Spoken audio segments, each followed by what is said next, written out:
إن الحمد لله نحمده ونستعينه ونستغفره ونعوذ بالله من شرور أنفسنا ومن سيئات أعمالنا من يهده الله فلا مضل له ومن يضلل فلا هادي له وأشهد أن لا إله إلا الله وحده لا شريك له وأشهد أن محمدا عبده ورسوله صلى الله عليه وعلى آله وأصحابه ومن تبعهم بإحسان إلى يوم الدين فقد قال الله تعالى في كلامه المزيد والفرقان الحميد أعوذ بالله من الشيطان الرجيم يا أيها الذين آمنوا اتقوا الله حق تقاته ولا تموتن إلا وأنتم مسلمون وقال جل وعلا يا أيها الناس اتقوا ربكم الذي خلقكم من نفس واحدة وخلق منها زوجها وبث منهما رجالا كثيرا ونساء واتقوا الله الذي تساءلون به والأرحام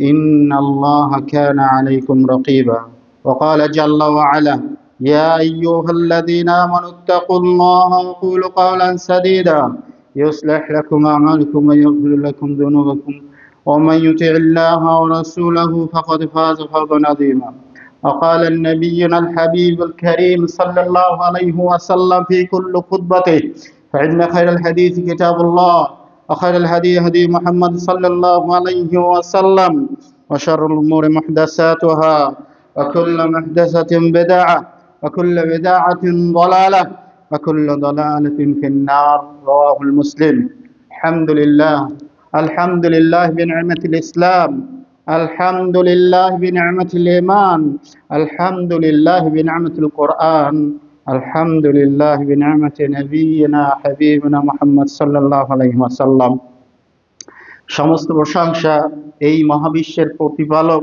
যিনি আপনাকে আমাকে আমাদেরকে সৃষ্টি করেছেন আর সমস্ত কিছু সৃষ্টি করেছেন সমস্ত সৃষ্টিকুলের ভিতরে আপনাকে আমাকে সম্মানিত করে দিয়েছেন তার নিজের ভাষায় তিনি ঘোষণা দিয়েছেন ওয়ালাকাদ কাররামনা বনি আদম আমি বনি আদমকে সর্বশীর্ষ সম্মানে রূপান্তরিত করেছি সেই সম্মানিত জাতি হিসাবে আল্লাহ সুবহানাহু ওয়া তাআলা আপনাকে আমাকে আদম সন্তান হিসাবে মানব জাতি হিসাবে কবুল করে পৃথিবীর ভিতরে সমস্ত মানুষের মধ্যে দল মত ইখতিলাফ তরিকা যা কিছু বুঝি যা কিছু বলি এর ভিতরে একমাত্র নাজাতপ্রাপ্ত দিন নাজাতপ্রাপ্ত পথ নাজাতপ্রাপ্ত দল ইন্নাদ-দীন ইনদাল্লাহিল ইসলাম ইসলামের মুসলিম বানিয়ে আলহামদুলিল্লাহ ইমানদার বানিয়ে কত মুসলিম আছে সে জানে না আজকে জুমার দিন ভুলে গেছে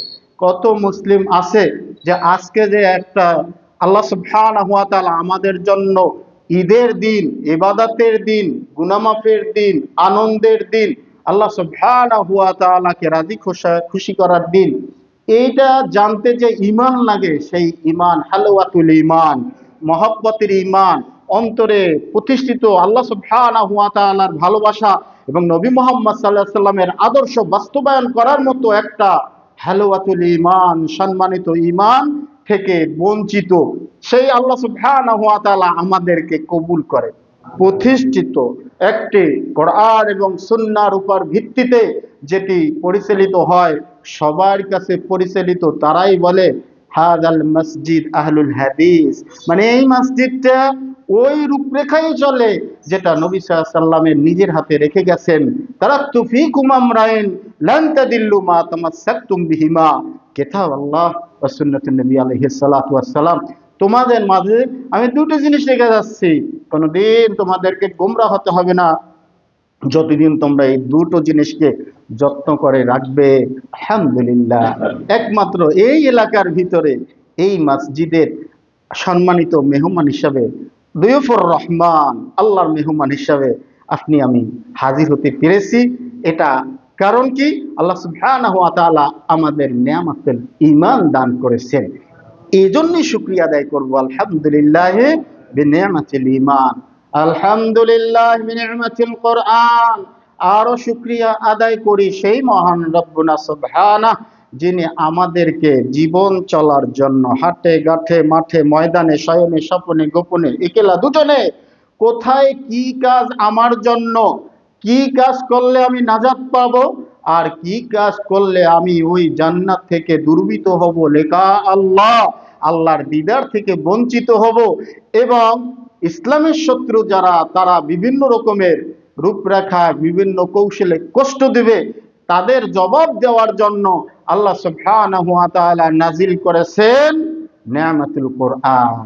আলহামদুলিল্লাহ বিনিয়ামাতিল কোরআন।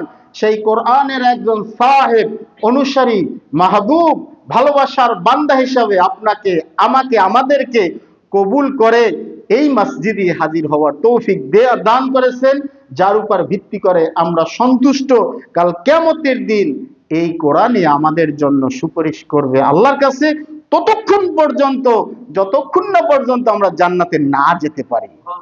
আলহামদুলিল্লাহ বিনিয়ামাতিল কোরআন, আলহামদুলিল্লাহ বিনিয়ামাতি হাবিবিনা মুহাম্মাদুর রাসূলুল্লাহ হুয়া ফিল মদিনা আলাইহিস সালাতু ওয়াস সালাম। রাসূলুল কারীম, যে নবী আলাইহিস সালাতু ওয়াস সালামের আদর্শ, তার উম্মত হওয়ার জন্য পূর্ববর্তী নবীগণ আফসোস করে সেই গর্ব করে গেছেন, শেষ জামানায় আসতেছে সাইয়্যিদুল মুরসালিন, ইমামুল মুত্তাকিন, রাহমাতাল লিল আলামিন, নবিয়িনা হাবিবিনা মুহাম্মদ মুস্তাফা সাল্লাল্লাহু আলাইহি ওয়াসাল্লাম, যার আদর্শই হচ্ছে আমাদের আদর্শ, যার রূপরেখা দেখানো পদ্ধতি হচ্ছে আমাদের কর্ম কবুলের শর্ত। যে ব্যক্তি এই শর্ত বঞ্চিত করবে, সেই বিভ্রান্তে পড়বে, সেই মুদাল্লিন হবে, সেই লাঞ্ছিত হবে দুনিয়াতে, ক্ষতিগ্রস্ত হবে আখিরাতে। আলহামদুলিল্লাহ, সেই নবী সাল্লাল্লাহু আলাইহি ওয়াসাল্লামের পর আমরা সকলে ভালোবেসে দুরূদ পড়ি। আল্লাহুম্মা সাল্লি ওয়া সাল্লিম ওয়া বারিক আলা হাবিবিনা নবিয়িনা মুহাম্মদ মুস্তাফা সাল্লাল্লাহু আলাইহি ওয়াসাল্লাম। আলহামদুলিল্লাহ বিসাহহাতিনা। আজকে এই মুহূর্তে অনেক মানুষ যারা আশা করছিলেন আজকে জুমার দিন সুন্দরভাবে মসজিদে যে সওয়াবের অধিকারী হবেন, আল্লাহ সুবহানাহু ওয়া তাআলা পরীক্ষায় ফেলে দিয়েছেন। হয়তো চক্ষু আছে, হাত আছে, পা আছে, কিন্তু হাঁটার মতো ক্ষমতা নাই, স্ট্রোক হয়ে গেছে, হাসপাতালে অ্যাম্বুলেন্সে নিয়ে গেছে। অনেক মানুষ আছে হাসপাতালে বসে আফসোস করতেছে, হায় আল্লাহ, আমি যদি সুস্থ থাকতাম তাহলে না আজকে কত ভালো লাগতো, দিনী ভাইদের সাথে সাক্ষাৎ করতাম, ইবাদতে আমল করে সওয়াবের অধিকারী হতাম। এজন্য আমরা শুকরিয়া আদায় করব যে আল্লাহ সুবহানাহু ওয়া তাআলা আমাদেরকে পরীক্ষা থেকে মুক্ত করে মসজিদে আসার তৌফিক দান করেছেন। আলহামদুলিল্লাহ বিসাহহাতিনা, আলহামদুলিল্লাহ বিআফিয়াতিনা। আর আল্লাহ সুবহানাহু ওয়া তাআলা আমাদেরকে এই সমস্ত বিপদ আপদ থেকে বাঁচিয়ে দিয়েছেন। আলহামদুলিল্লাহ আলা কুল্লি হাল। জীবন চলার পথে, হাটে ঘাটে, মাঠে ময়দানে স্বপ্ন অবিরাম থাকে সবাই। কারো স্বপ্ন বাস্তবায়ন হয়, আর কারো আফসোস থেকে যায়। মদিনায় যাওয়া, মক্কায় যাওয়ার স্বপ্ন থাকে, বেশি বেশি তাহাজ্জুদ ইবাদতের গুজারগারি হওয়ার স্বপ্ন থাকে, বেশি দান সাদাকা করার স্বপ্ন থাকে, কিন্তু টাকা পয়সা অথবা বিভিন্ন সমস্যা থাকে। এজন্য আল্লাহ সুবহানাহু ওয়া তাআলা পছন্দ করে আত-তৌফিক মিনাল্লাহ ইয়া আব্দুল্লাহ। হে আল্লাহর বান্দা, প্রত্যেকটা তৌফিক কার থেকে হয়? আল্লাহ সুবহানাহু ওয়া তাআলা থেকে হয়। আনতা তুরিদ ওয়া আনা ইউরিদ, আল্লাহু ইয়াফআলু মা ইউরিদ। আপনি যেটা চাবেন আর আমি যেটা চাবো, এটা কখনো বাস্তবায়ন হবে না। ওইটাই বাস্তবায়ন হবে যেটা আমার চাওয়ার ভিতরে যদি খুলুসিয়াত, ইখলাস থাকে, আর আল্লাহ সুবহানাহু ওয়া তাআলা যদি কবুল করে থাকেন, তখনই বাস্তবায়ন হবে। এজন্য আমরা যেগুলো পাইতেছি না কিন্তু চাইতেছি, এর উপরে সবুর করে আমরা সেটারও শুকরিয়া আদায় করব। আলহামদুলিল্লাহ আলা কুল্লি হাল। আলহামদুলিল্লাহ। দিন হচ্ছে আল্লাহর দিন, দুনিয়া হচ্ছে আল্লাহর দুনিয়া। সৃষ্টি করেছেন মহান আল্লাহ সুবহানাহু ওয়া তাআলা, সময় দিয়েছেন অল্প সময়। এই সময়ের ভিতরে আপনাকে আমাকে এই দুনিয়া থেকে আমল করে চলে যেতে হবে। যে ব্যক্তি আল্লাহ সুবহানাহু ওয়া তাআলার নির্দেশনা অনুযায়ী পালন করবে, সেই নাজাত পাবে, মুক্তি পাবে। আর যে ব্যক্তি উদাসী মনে হাওয়ার উপরে চলবে, মনে যা চায় তাই করবে, অথচ আল্লাহ সুবহানাহু ওয়া তাআলার সেখানে আমর প্রতিষ্ঠিত আছে, তার বিরোধিতা করছে, সেই বিপদগ্রস্ত হবে। এই সম্পূর্ণ দুনিয়ার মালিক একমাত্র আল্লাহ সুবহানাহু ওয়া তাআলা। তার নির্দেশে, তার দেখানো রূপরেখাই চলাতে হবে। প্রত্যেকটা সেকেন্ড, প্রত্যেকটা দিন, প্রত্যেকটা সপ্তাহ, প্রত্যেকটা মাস, প্রত্যেকটা বছর সবখানে আল্লাহ সুবহানাহু ওয়া তাআলার আইন অনুযায়ী চলতে হবে। মহান নবী আলাইহিস সালাতু ওয়াস সালাম বলেন, দুনিয়া সিজনুল মুমিনিন, দুনিয়া হচ্ছে মুমিনদের জন্য জেলখানা, ওয়া জান্নাত লিল কাফিরিন, কাফেরদের জন্য জান্নাত। আল্লাহ সুবহানাহু ওয়া তাআলা বলেন, আউযু বিল্লাহি মিনাশ শাইতানির রাজিম, ইন্না ইদ্দাতাশ শাহরি ইনদাল্লাহি 12 শাহরান ফি কিতাবিল্লাহ ইয়াওমা খালাকাস সামাওয়াতি ওয়াল আরদ মিনহা আরবাআতুন হুরুম। আল্লাহ সুবহানাহু ওয়া তাআলা যখন এই দুনিয়া আসমান জমিন সৃষ্টি করলেন, সৃষ্টি করার সাথে সাথে এই দুনিয়া কখন কিভাবে দিন রাত, সকাল সন্ধ্যা, সপ্তাহ মাস বছর কখন কিভাবে চলবে, এবং এই সৃষ্টিকুলের মধ্য থেকে সৃষ্ট মানব জাতি আল্লাহ সুবহানাহু ওয়া তাআলার আবেদ বান্দা কিভাবে ইবাদত করবে, সব কিছু আল্লাহ তাআলা গণনা করার জন্য গনে গনে প্রত্যেকটা পা ফেলে ফেলে প্রত্যেকটা কর্ম বাস্তবায়নের জন্য আল্লাহ সুবহানাহু ওয়া তাআলা সময়কে নির্দেশ দিয়েছেন, সময় প্রতিষ্ঠিত করছেন, সময়ের গুরুত্ব দিয়ে বলতেছেন, যখন আমি এই দুনিয়া সৃষ্টি করলাম, ইন্না ইদ্দাতাশ শাহরি ইনদাল্লাহি 12 শাহর, দুনিয়া সৃষ্টি করার সাথে সাথে আমি দুনিয়া চলাবার জন্য বছরে রূপান্তরিত করছি 12টা মাসে। আল্লাহ সুবহানাহু ওয়া তাআলা এই দুনিয়া চলার জন্য প্রত্যেকটা বছর সময় কাটাবার জন্য 12টা মাসে রূপান্তরিত করছেন। ফি কিতাবিল্লাহ, আল্লাহর কিতাবে এটা প্রতিষ্ঠিত করেছেন, লিপিবদ্ধ করেছেন। ইয়াওমা খালাকাস সামাওয়াতি ওয়াল আরদ, যেদিন থেকে এই আসমান এবং জমিন সৃষ্টি হয়েছে সেদিন থেকে আল্লাহ তাআলা নিজে বলতেছেন, মিনহা আরবাআতুন হুরুম, এর ভিতরে 4টি মাস আমি মহাপবিত্র ঘোষণা করে দিলাম। মিনহা আরবাআতু হুরুম, এর ভিতরে কয়টা মাস? 4টি মাস মহাপবিত্র। কোন রকম এর ভিতরে জুলুম পাপাচার করা যাবে না, সেটা আল্লাহ সুবহানাহু ওয়া তাআলা নিজে বলছেন, যালিকা দীনুল কাইয়্যিম, এই যে 4টি মাস মহাপবিত্র আর 8টি মাস সাধারণ, এটার উপরে দিন প্রতিষ্ঠিত। যালিকা দীনুল কাইয়্যিম, এর উপরে আল্লাহর দিন প্রতিষ্ঠিত। আপনি বাস্তবায়ন করেন আর না করেন, আপনি বাস্তবায়ন করলে আপনি বিজয়, আপনি এটাকে অবহেলা করলে আপনি ক্ষতিগ্রস্ত।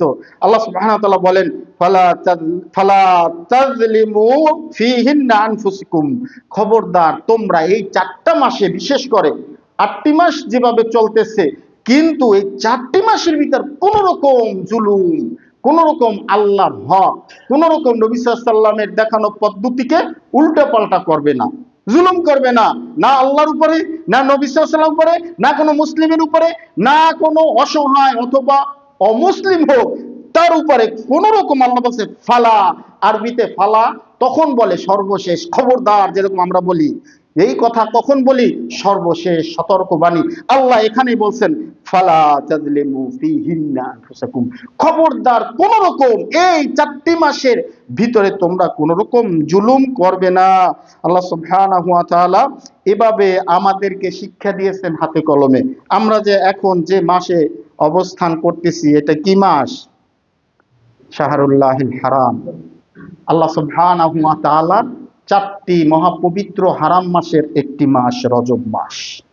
এই রজব মাস এটা হচ্ছে একটি মাস, বাকি 3টি মাস হজের আগের মাস যুলকাদা, হজের মাস যুলহজ, আর হজের পরের মাস মুহররম। তাহলে যুলহজ,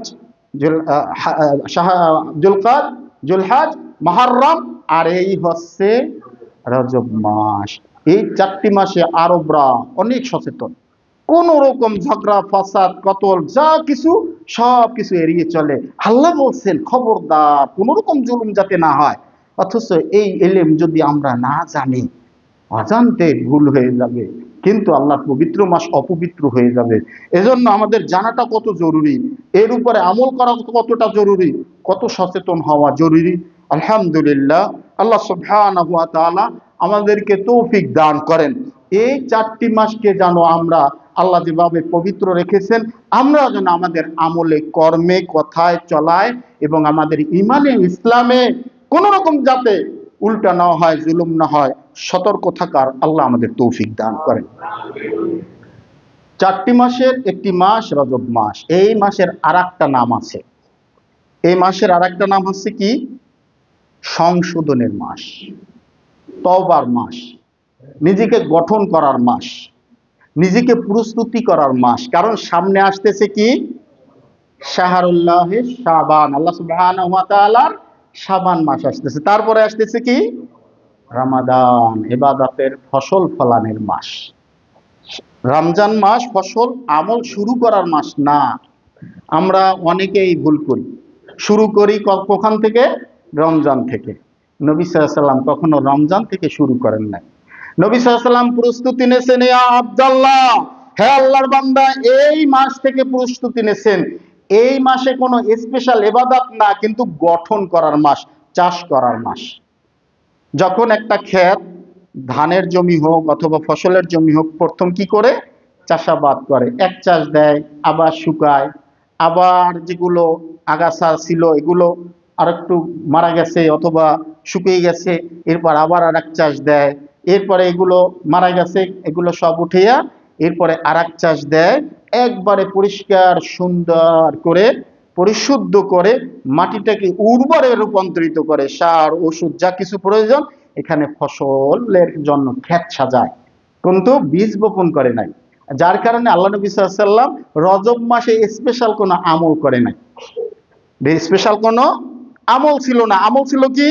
যে এই মাসে সতর্ক, পিছনে কোথায় ভুল করছে, পিছনে কার হক নষ্ট হয়েছে, পিছনে কে আমার কাছে, আমার হক আছে কার কাছে, এগুলো মেসেজ দিয়ে নেওয়া দেওয়া, লেনদেন পরিশোধ করা, এবং কি কি ভুল হয়েছে নোট করে সামনে যাতে একই ভুল না হয় পরিশুদ্ধ হওয়া, আর নিজেকে সতর্ক রাখা, নতুন করে যাতে কোনো ভুল না ঢোকে। এটা হচ্ছে রজব মাস। এটা হচ্ছে কৃষকের শুরু, কৃষিকাজ করার জন্য যে শুরুটা করে এই মাসটা। শাবান মাস হচ্ছে কোরআনের মাস। শাবান মাস হচ্ছে বীজ বপনের মাস। শাবান মাস হচ্ছে গাছ রোপণের মাস। শাবান মাস হচ্ছে যে এই বীজ অথবা শস্য ক্ষেতকে সার ওষুধ দিয়ে এটাকে মোটা তাজা করে ফুল এবং ফলে রূপান্তরিত করার মাস। এজন্য সাহাবীগণ নবী মুহাম্মদ সাল্লাল্লাহু আলাইহি ওয়াসাল্লাম তিনি শাবান মাস থেকে রোজা শুরু করতেন, প্রথম দিন থেকে। এমন এত পরিমাণের সিয়াম পালন করতেন, সাহাবীগণ বলতে বাধ্য হতেন, ইয়া রাসূলুল্লাহ সাল্লাল্লাহু আলাইহি ওয়াসাল্লাম, শাবান মাস তো আর রমজান মাস নয়, কিন্তু আপনি শাবান মাসে এত পরিমাণের সিয়াম পালন করেন, আমাদের কাছে মনে হইতেছে যে শাবান মাসটাই হচ্ছে রমজান মাস। কেন ইয়া রাসূলুল্লাহ, আপনি এত কষ্ট কেন করেন? মাজায় গামছা বাঁধতেন। আল্লাহ নবী সাল্লাল্লাহু আলাইহি ওয়াসাল্লাম বলেন যে আমার উম্মতের ভিতরে অথবা বনি আদম সন্তান এই মাস সম্পর্কে অনেকেই গাফেল, অনেকেই জানে না, এলেম নাই, অথবা জানছিল মরিচা পড়ে গেছে, গাফেল হয়ে গেছে, দরজা বন্ধ হয়ে তালা লক হয়ে গেছে, গাফেল। শাবান মাস হচ্ছে এমন একটা মাস, প্রত্যেকটা মানুষের প্রত্যেক দিন আমল নামা আল্লাহ সুবহানাহু ওয়া তাআলা এই আমল নামা দেখার জন্য, মানুষের অবস্থা জানার জন্য মালায়েকা পাঠায়।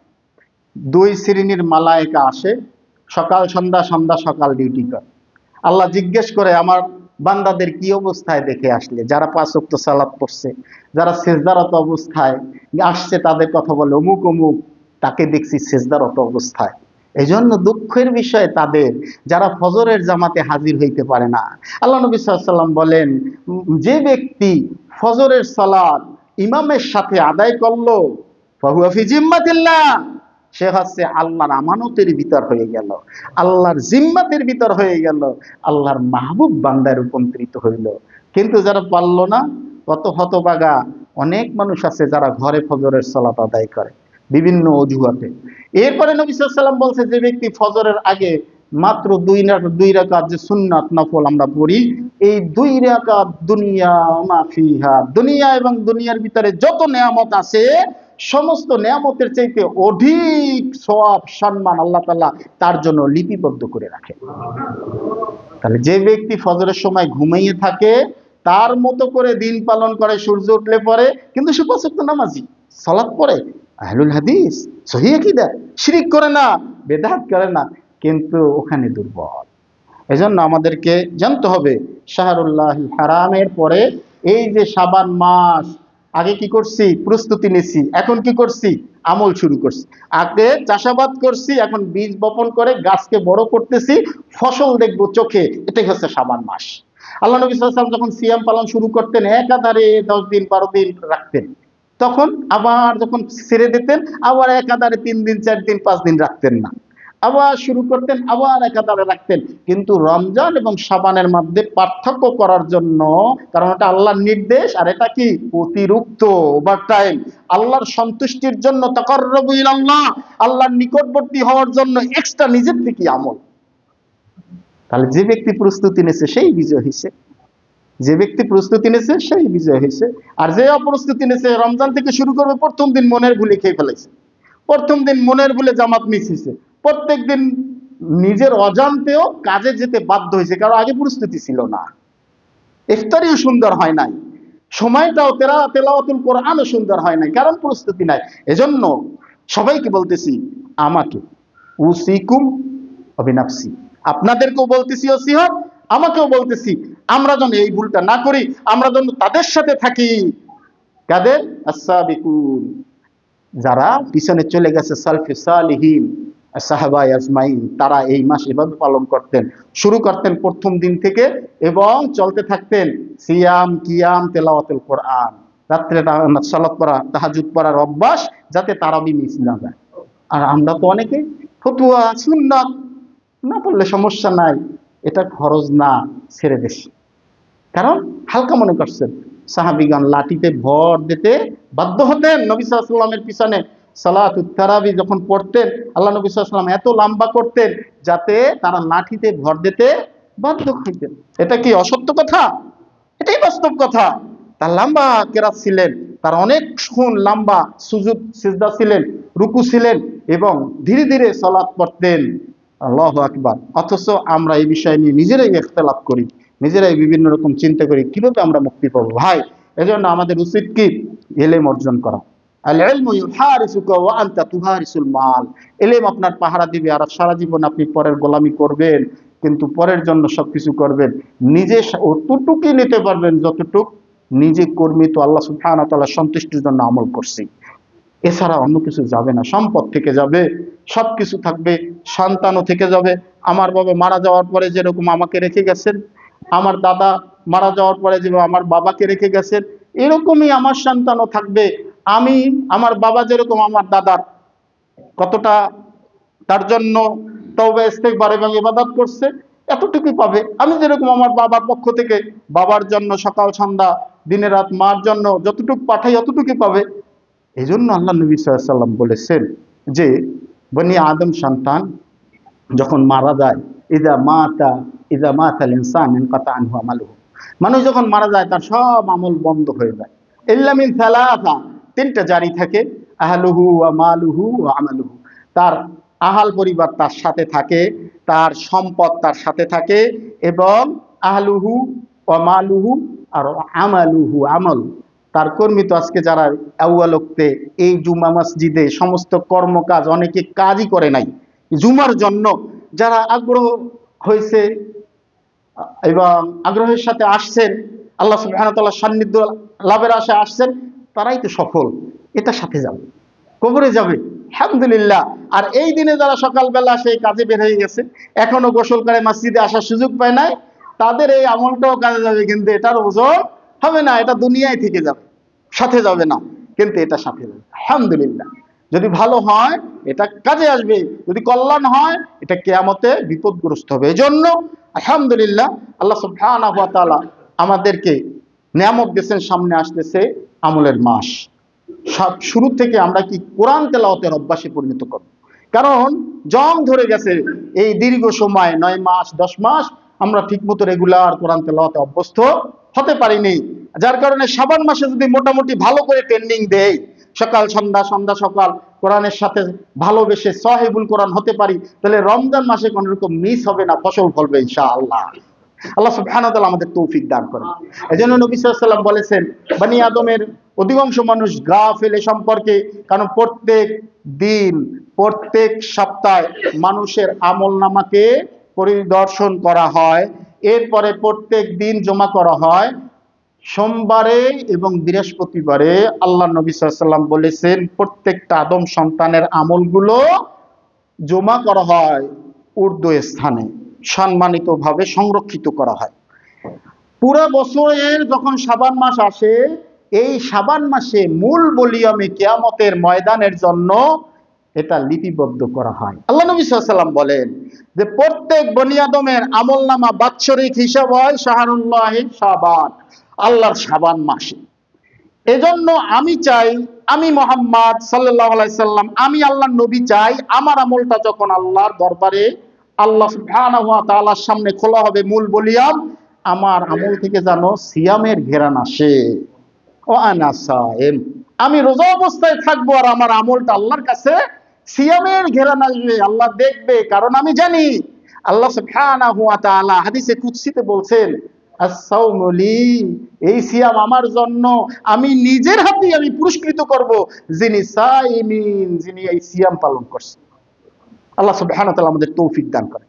বিশেষ করে এই নফল সিয়াম এজন্য পালন করব যাতে করে আল্লাহ যেটাকে পছন্দ করে নির্ধারণ করেছেন, আল্লাহ সুবহানাহু ওয়া তাআলা ফরজ করেছেন সিয়াম মাস, রমজান মাসের সিয়াম প্রত্যেকটা যেন অধিক পরিমাণের ভালোবেসে আল্লাহ সুবহানাহু ওয়া তাআলার সান্নিধ্য লাভের আশায় তাওহীদের উপর প্রতিষ্ঠিত, সুন্নাতে নিমজ্জিত, এবং এটা এত সুন্দরভাবে পরিশুদ্ধ, আল্লাহ সুবহানাহু ওয়া তাআলা দেখে যাতে খুশি হয়, তার ফরজ হুকুমটা আমরা সুন্দরভাবে পালন করেছি। এজন্যই আগে কিছু নফল করে ওটাকে সংশোধন করে পরিষ্কার পরিশুদ্ধভাবে আল্লাহ সুবহানাহু ওয়া তাআলার দফতরে লিপিবদ্ধ করার জন্যই আমি শাবান মাসে বেশি বেশি সিয়াম পালন করি। আমার আমলটা যখন আল্লাহ সুবহানাহু ওয়া তাআলা তার দফতরে লিখবে মালায়েকা দিয়া, ওয়া আনা সায়েম, আমি এজন্য ওই সময় রোজা অবস্থায় থাকবো, যার কারণে আমি সিয়াম পালন করি। আমরা ইনশাআল্লাহ যারা করতেছেন তো মারহাবা, আহলান সাহলান, স্বাগতম, সুস্বাগতম আপনাদের জন্য। যারা পূর্ব থেকে অভ্যাসে পরিণত করেছেন যে শুধু নেসফু মিনাশ শাবান, মানে শাবানের 15 তারিখে যে ইবাদত আমাদের দেশে আছে কি আছে না, 15 তারিখে অধিকাংশ মানুষ, অধিকাংশ মুসলিমগণ তারা একদিন ভালোবাসে, একদিন সিয়াম করে। সেটা কবে? 15ই শাবান। তারা মনে করে যে এই দিন মহা পবিত্র দিন, এ দিনটি হচ্ছে ইবাদতের দিন, এ দিনে বড় গরু জবাই দিয়ে ভালো ভালো খাওয়ার দিন, এ দিন অনুষ্ঠান উদযাপন সারা রাত নফল পড়ার দিন, আর এ দিনটি হচ্ছে আমলের দিন।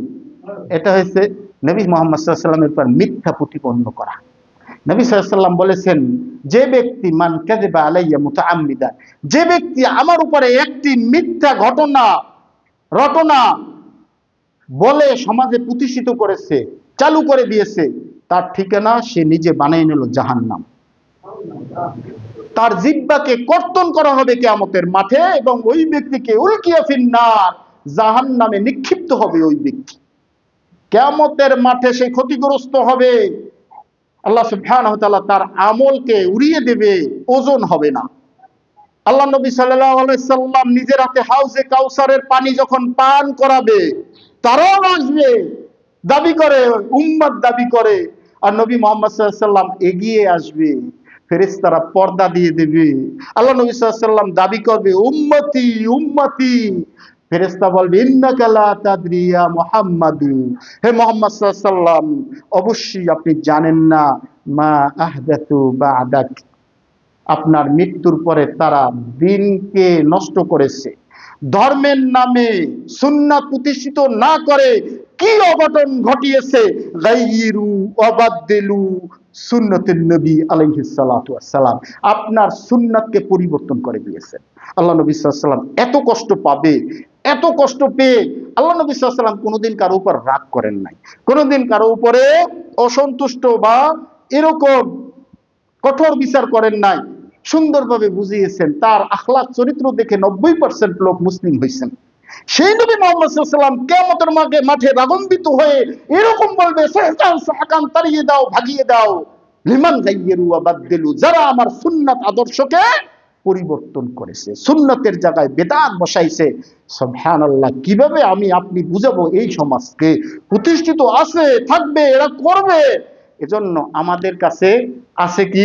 শাইখুল ইসলাম মুহাম্মদ বিন আব্দুল ওয়াহাব রাহমাতুল্লাহ আলাইহ, যার ডাকে পুরো সৌদি আরব শিরক এবং বিদআত মুক্ত হয়ে এখন পর্যন্ত সুন্নতের উপর প্রতিষ্ঠিত আছে রাহমাতুল্লাহ আলাইহ। সে তিনটি নসিহত করেছেন। ওয়াইজা উতিয়া মিম্মান শাকারা, আল্লাহ সুবহানাহু ওয়া তাআলা আপনাকে যে নেয়ামতগুলো দিয়েছেন, আপনি এটাকে পর্যবেক্ষণ করে শুকরিয়া আদায় করেন, পরিপূর্ণ শুকরিয়া আদায় করেন। ওয়াইজা উতিয়া, আল্লাহর পক্ষ থেকে যা আপনি পেয়েছেন, মিম্মান শাকারা, এগুলো শুকরিয়া আদায় করি। আলহামদুলিল্লাহ। ওয়াইদা বুতুলিয়া সাবারা, দ্বিতীয় বলছেন জীবন চলার পথে আপনি আপনার মতো পাবেন না। যার কাছে যান আশা করছেন একরকম, পাবেন অন্যরকম। যেখানে যান ধোঁকা ধোঁকা ধোঁকা, পাবেন না। আল্লাহ সুবহানাহু ওয়া তাআলা এটা তাকদীর করেছেন। আল্লাহ নবী সাল্লাল্লাহু আলাইহি ওয়াসাল্লাম বলেন, ইন্নাল্লাহা ইযা ইউহিব্বু আবদুন ইবতালাহু, নিশ্চয়ই আল্লাহ সুবহানাহু ওয়া তাআলা তার কোন বান্দাকে যখন ভালোবেসে ফেলান, তখন তাকে পরীক্ষায় নিমজ্জিত করেন। ফামান রাদিয়া, যে এই পরীক্ষায় পাশ করবে, ইন্না লিল্লাহি ওয়া ইন্না ইলাইহি রাজিউন, আমি তো আল্লাহরই জন্য, কতবার পরীক্ষা হবে, আমাকে তো যেতে হবে সবকিছু রেখে। আল্লাহ আমাদের হেদায়েত দান করেন, আল্লাহ আমাদেরকে তওবা করার তৌফিক দান করেন, আল্লাহ আমাদের সংশোধন করান। আমরা সামান্য বিষয়ে নিজেরা অনেক কিছু থেকে হতাশ হয়ে যাই, আল্লাহ সুবহানাহু ওয়া তাআলার তাওয়াক্কুল থেকে বিমুখ হয়ে যায়, নিজেরা মনে করি কষ্ট লাগে অন্তরে, এবং নিজে ইবাদতগুলোকে আল্লাহর হক নষ্ট করে ফেলাই, নিজের মনকে খারাপ করে। আল্লাহ আমাদের হেদায়েত দান করেন, আল্লাহ আমাদের হেদায়েত দান করেন, আল্লাহ আমাদের হেদায়েত দান করেন। আল্লাহুম্মা ইহদিনাস সিরাতাল মুস্তাকিম, আল্লাহ আপনার সরল সঠিক রাস্তা আমাদেরকে প্রতিষ্ঠিত পরিচালিত করেন। আল্লাহ নবী সাল্লাল্লাহু আলাইহি ওয়াসাল্লাম বলেছেন, যখনই তার কোনো বান্দাকে ভালোবাসেন আল্লাহ পরীক্ষায় ফেলেন। যখনই এই পরীক্ষা থেকে সে সন্তুষ্ট হন, আল্লাহ সুবহানাহু ওয়া তাআলা ওই ব্যক্তির উপর সন্তুষ্ট হয়ে যান। ওমান সাকাতা ফালাহু সাখত, আর যে ব্যক্তি এই পরীক্ষাকে অসন্তুষ্ট মনে করে, আল্লাহ সুবহানাহু ওয়া তাআলা তার উপর রাগান্বিত হয়, তার থেকে নেয়ামত উঠিয়ে নেয় এবং তাকে আল্লাহ গ্রহণ করে না, আরো ফিতনায় নিমজ্জিত হয়ে যায়। না থাকে না দিন, না থাকে না আমল, না থাকে না বরকত, না থাকে না রহমত, দুনিয়াও চলে যায়, আখিরাত চলে যায়। এজন্য আল্লাহর উপর রাগ করে কোনো ফায়দা নাই। সর্ব অবস্থায় আল্লাহর নেয়ামতের শুকরিয়া আদায় করা, কষ্টের ভিতরে বেশি বেশি শুকরিয়া আদায় করা। লা ইন শাকারতুম লা আযীদান্নাকুম, আল্লাহ সুবহানাহু ওয়া তাআলা বলেন, তুমি যদি আমার নেয়ামতের যথাযথ শুকরিয়া আদায় করো বান্দা, আমি তোমার প্রতি যে নেয়ামত আছে, কমতি আছে, আমি বৃদ্ধি করে দেব।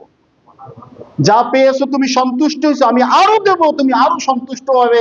এমনকি সন্তুষ্ট হয়ে আমার যথাযথ পরিপূর্ণ শুকরিয়া আদায় করার সময় পাবে না তুমি। আল্লাহ আমাদের তৌফিক দান করেন। এই জন্য শাইখুল ইসলাম মুহাম্মদ বিন আব্দুল ওয়াহাব রাহমাতুল্লাহ দ্বিতীয় নসিহত করছেন, ওয়াইদা, প্রথম ওয়াইদা উতিয়া মিম্মান শাকারা, যে নিয়ামত পাইছে এর যথাযথ শুকরিয়া আদায় করা। দ্বিতীয় নম্বরে ওয়াইদা বুতুলিয়া সাবারা, যা পরীক্ষা আসছে সবুর করা, সন্তুষ্ট থাকা। ওয়াইদা আজনাবা আস্তাগফারা, জীবন চলার পথে হাটে ঘাটে মাঠে শয়নে স্বপ্নে গোপনে একলা দুজনে বিভিন্ন তরিকা পদ্ধতি, বিভিন্ন রকমের ফিতনা ফাসাদ, সকাল সন্ধ্যা কর্মে আপনার আমার সামনে অনেক রকমের জিনিস আসবে যেটা আমাদের পছন্দনীয় না, যার কারণে আমরা কি করছি, ভুলে ভ্রান্তিতে মনের অজান্তে ওই কর্মগুলো করে ফেলাইছি। সেটা আপনিও সাক্ষী, আল্লাহও সাক্ষী, আমিও সাক্ষী, আমার রবও সাক্ষী। ভুল হয় কি হয় না? এই ভুল হবে। নবী সাল্লাল্লাহু আলাইহি ওয়াসাল্লাম বলছেন, আমার প্রত্যেকটা উম্মত ভুলের ভিতরে, কেউ ভুলের থেকে মাসুম হবে না পৃথিবীর ভিতরে। কামালিয়াত লিল্লাহি সুবহানাহু ওয়া তাআলা, কামেল কার জন্য? আল্লাহ সুবহানাহু ওয়া তাআলা কামেল, তার কোন রকম ত্রুটি, কোন রকম কল্পনা করা যায় না। মাসুম নবিয়ুল হাবিব সাল্লাল্লাহু আলাইহি ওয়াসাল্লাম, আল্লাহ সুবহানাহু ওয়া তাআলা পরিশুদ্ধভাবে মাসুম, পবিত্র করে দিয়েছেন, সামনেও নাই পিছেও নাই, কোনো গুনাহ নাই, গুনার খাতাও নাই। হুয়াল হাবিব সাল্লাল্লাহু আলাইহি ওয়াসাল্লাম, তিনি কে? তিনি আছেন মুহাম্মদ সাল্লাল্লাহু আলাইহি ওয়াসাল্লাম। এছাড়া প্রত্যেকটা মানুষের ভিতরে ভুল আসবে। শাইখুল ইসলাম মুহাম্মদ বিন আব্দুল ওয়াহাব রাহমাতুল্লাহ বলছেন, দেখো তোমার জীবন চলার পথে যখনই ভুল হয়ে যাবে সাথে সাথে তুমি তওবা করো এবং যে পরিমাণ ভুল হয়েছে এর চাইতে একটু বেশি আমল করো, তোমার ওই ভালো আমল খারাপ আমলকে ধ্বংস করে দিবে। এজন্য কি আমাদের উচিত কি উচিত না এই যে শাবান মাসে বেশি বেশি সিয়াম পালন করা, বেশি বেশি কোরআন তেলাওয়াত করা, বেশি বেশি তওবা ইস্তেগফার করা, বেশি বেশি আগে পরিশুদ্ধ করা, কে আমার কাছে লেনদেন, কে আমার কাছে বিভিন্ন রকমের পাওনা দাওনা, বিভিন্ন রকমের যা কিছু আছে। কারণ আমি এই মুহূর্তে যদি মারা যাই আমার সন্তান কি এটা পরিশোধ করবে? আমি এই মুহূর্তে যদি মারা যাই আমি যাদের সুখের জন্য যা কিছু করতেছি আমার দায়িত্ব কি তারা পালন করবে? তাহলে আমার কিয়ামতের মাঠে আল্লাহ সুবহানাহু ওয়া তাআলা আগেই জানিয়ে দিয়েছেন ইয়াউমা ইয়াফিরুল মারউ মিন আখি, কিয়ামতের মাঠ এমন একটা মাঠ যে মাঠে আপন ভাই ভাইকে দেখে পলায়ন করবে, ও উম্মিহি মা পলায়ন করবে, ও আবি বাবা পলায়ন করবে, ও সাহিবাতিহি স্ত্রী পলায়ন করবে, অস্বীকার করবে আমার স্বামী ছিল না, বিয়ে হয় নাই, ও বানিন স্ত্রী এবং আপনার মিলনের মাধ্যমে যে সন্তান হয়েছে এই সন্তান বলবে আমার কোনো বাপই ছিল না দুনিয়ায়। লিকুল্লি ইমরিইন মিনহুম ইয়াউমাইযিন শানুই ইউগনি, সবাই কি বলবে? নেফসি নেফসি। আমাদের দেশে আবার এখানেও কি সেরে ভেজাল ঢুকেছে, কি বলে? ইয়া নফসি ইয়া নফসি। তখন ডাকছে আল্লাহকে ডাকছে না নিজের নফসকে ডাকছে? ইয়া নফসি না, নফসি নফসি। আল্লাহ আমার নফসটাকে বাঁচাইয়ে দেন। আর ইয়া নফসি আল্লাহকে বাদ করে যায়, ওখানে নফসকে নফসের কাছে চায়, নফস তুমি আমাকে বাঁচাও। সবখানেই ভেজাল। আল্লাহ নবী সাল্লাল্লাহু আলাইহি ওয়াসাল্লাম শাবান মাসে পুরো সিয়াম পালন করতে বলছে, সেখানে 15 তারিখ বানাইছে মহাকল্যাণ, সেজন্য একদিনের অপেক্ষায় থাকে। ভেজাল ঢুকাইছে। সুবহানাল্লাহ।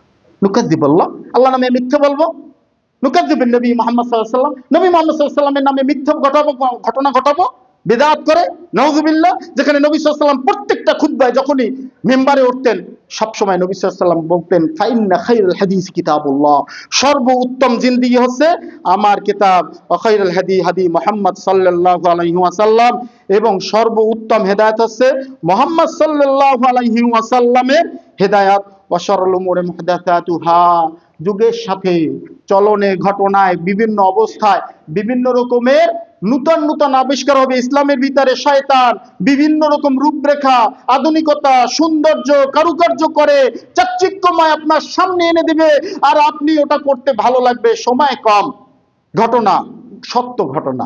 নবী সাল্লাল্লাহু আলাইহি ওয়াসাল্লামের মৃত্যুর পরে সাহাবা সব মারা গেলেন, বাকি ছিলেন আবু আব্দুর রহমান মানে আব্দুল্লাহ ইবনে মাসউদ রাদিয়াল্লাহু আনহু। সুফিদের কাছে মহান একজন নেতা, তাকে গ্রহণ করে ভালোবাসে বেশি। সেই আব্দুল্লাহ ইবনে মাসউদ রাদিয়াল্লাহু আনহু বিদআত সম্পর্কে কত সতর্ক ছিলেন। যখন উনি জীবিত শেষ পর্যায়ে সব সাহাবী মারা গেছেন, তখন ওনার সংক্ষেপে বলি ওনার সাথী এসে বলতেছেন ইয়া আবু আব্দুর রহমান, আবু আব্দুর রহমান আজকে এমন একটা আমল করছি কোনোদিন এই আমল করি নাই, এত মজা পাইছি কোনোদিন কোনো আমলে এত তৃপ্তিও পাই নাই। উনি বলে সুবহানাল্লাহ, আনা আসহাবুর রাসূল সাল্লাল্লাহু আলাইহি সাল্লাম, আমি নবী সাল্লাল্লাহু আলাইহি সাল্লামের সাথী সাহাবী, আমি যা আমল শিখছি আমি তো তাকে শিখাইছি, সে আমার সাথী, কোনোদিন তো এই কথা বলে নাই। কি আমল করলো? ঘটনা তো ঘটাইছে একটা যে কোনো কিছু। তখন বলছি কি আমল করলাম? বলছে ইয়া আসহাবুর রাসূল সাল্লাল্লাহু আলাইহি সাল্লাম, যে রাসূল সাল্লাল্লাহু আলাইহি সাল্লামের সাথী আজকে অমুক মসজিদে 12 মসজিদে 100 বার সুবহানাল্লাহ সুরের সাথে সুর মিলিয়ে সবাই একত্রিতভাবে সাব্বাহাল্লাহ মিয়াত মাররা, কাব্বারাল্লাহ মিয়াত মাররা, তাহমিদাল্লাহ মিয়াত মাররা, সুবহানাল্লাহ 100 বার, আলহামদুলিল্লাহ 100 বার, আর আল্লাহু আকবার 100 বার। এবং এত ভালো লাগছে সুরের সাথে সুর মিলিয়ে যে এই ইবাদত এত মজা আর কোনোদিন পাই নাই। সুদ খাইলে যেরকম মজা লাগে, টাকা টাকা থেকে যায়, লাভ আসতে থাকে, আর প্রত্যেক মাসে মজা করে ভাঙতেই থাকে। বেদাত জিনিসটা পরিপূর্ণ সুদের চাইতেও মজাদার। এই জন্য বেদাতিরা তওবা করতে পারে না, কারণ মজাদার। আল্লাহ আলহামদুলিল্লাহিল্লাযী আফানি কাসীরুম মিনাজ জান্নাত তেলা। ওই আল্লাহ শুকরিয়া আদায় করি যে আল্লাহ আমাদেরকে অনেক রকম ইবতিলা থেকে বাঁচিয়ে দিয়েছেন। আব্দুল্লাহ ইবনে মাসউদ রাদিয়াল্লাহু আনহু সাথে সাথে ওনাকে নিয়ে ওই মসজিদে গেছেন, সালাত পড়ছেন, নিজে দেখলেন হ্যাঁ বেদাত করে ইমাম, সে মুসল্লি নিয়ে আল্লাহ সুবহানাল্লাহ সুবহানাল্লাহ সুবহানাল্লাহ সুরের সাথে 100 বারই পড়ছেন। সাথে সাথে উনি কি করছিলেন? পাগড়ি দিয়ে মুখ বন্ধ করছিলেন, যাতে ওনাকে যদি চিনে যায় তাহলে হয়তো এটা নাও করতে পারে।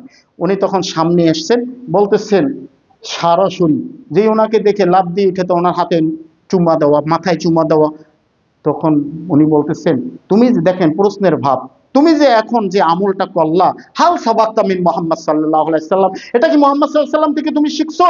নাম বিদআ যালমা, ধর্মের ভিতরে মুহাম্মদ সাল্লাল্লাহু আলাইহি ওয়াসাল্লামের সুন্নাতকে পরিবর্তন করে নতুন একটা বিদআত চালু করে দিলে, তখন সে আশ্চর্য হয়ে গেছে। হঠাৎ ডাইরেক্ট প্রশ্ন, না কোনো অন্য বিষয়ে কথা বলা, ডাইরেক্ট প্রশ্ন, তুমি কি মুহাম্মদ সাল্লাল্লাহু আলাইহি ওয়াসাল্লাম থেকে সবক নেছো?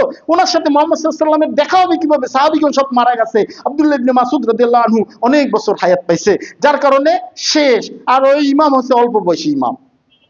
তখন বলছে, ইয়া আসহাবুর রাসূল সাল্লাল্লাহু আলাইহি ওয়াসাল্লাম, হে আল্লাহ রাসূল সাল্লাল্লাহু আলাইহি ওয়াসাল্লামের সাহাবী, আমরা তো ভালো কাজ করি, আমরা তো অন্য কোনো কিছু করি না। অনেক মানুষ সালাত পড়েই দৌড় দেয়, জিকির আজগার করে না।